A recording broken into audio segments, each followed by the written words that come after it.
China is literally falling apart, and the Communist Party knows it's to blame.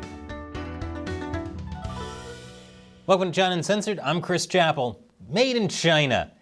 Not known for the best in quality. This is an example of tofu-dreg construction. The term was coined in 1998 by then Premier Zhu Rongji. He was being given a tour of flood dikes that were about as stable as tofu.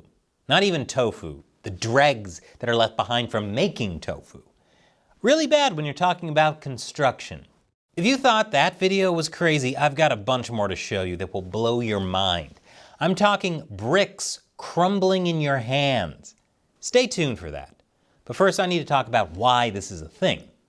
China's economy is fake. The illusion of massive GDP growth was a result of rapid, unrestrained construction projects.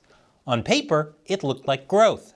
The reality was quick and shoddy construction that is falling apart, often because money for construction materials was being embezzled.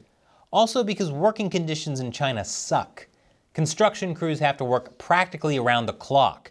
Abuse is rampant. Local governments in China never want to investigate this because real estate and land sales are basically the only ways they can raise money. Local governments aren't allowed to post taxes. And so, you get a communist utopia. That used to be a 7-story building. I know you want to see more, and I got a lot of it. All you gotta do is stay tuned after this quick commercial break. Welcome back.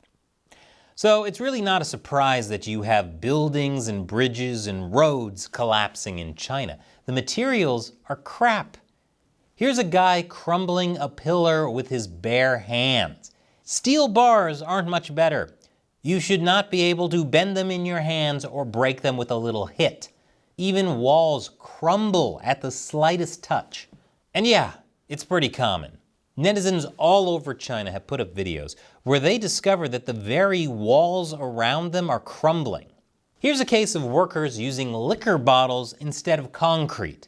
And the consequences of shoddy building materials can be disastrous. This parking garage completely collapsed. Here's a bridge that collapsed on drivers. This freeway overpass collapsed.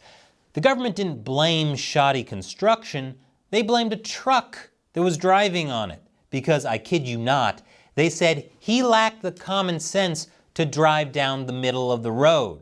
The truck driver was staying in his lane, which meant there was too much weight on one side of the bridge, so of course it would collapse. Yeah. This building looks like a tree someone was chopping down. Entire sides of buildings simply fall off. Real estate is one of the very few places Chinese people can invest. Some put their entire life savings into buying a home.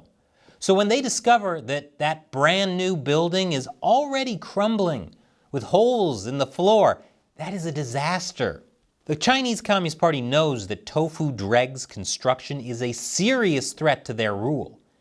In 2008, a massive earthquake hit Sichuan province.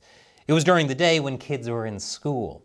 And while government buildings were left standing, the schoolhouses collapsed, killing many of the kids.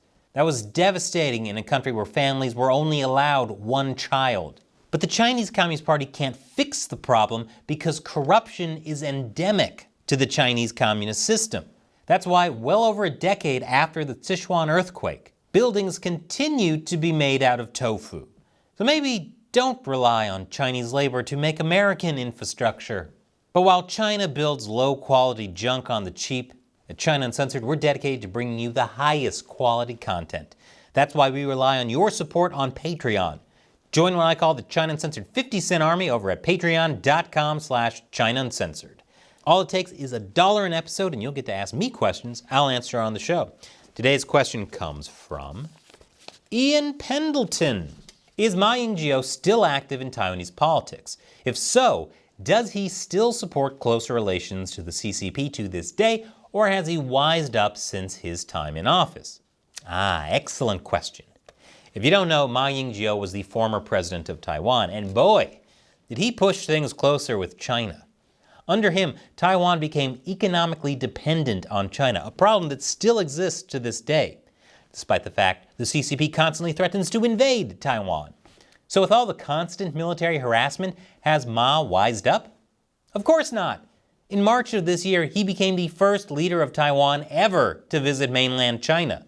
They are literally trying to invade your country. What are you thinking? On the trip, Ma made sure to say we are all Chinese. Not Chinese and Taiwanese, because how could you be Taiwanese when Taiwan isn't a separate country, right, Ma? So sadly, not much has changed with him, which really makes me wonder why. Is he bought off? Do they have something on him? Is he just really stupid? I have a video about how Taiwan got dirty in bed with China, which you should check out. And if you want to join the 50 Cent Army, click that orange button. Thanks for your question, Ian. Thank you for watching. Once again, I'm Chris Chappell. See you next time.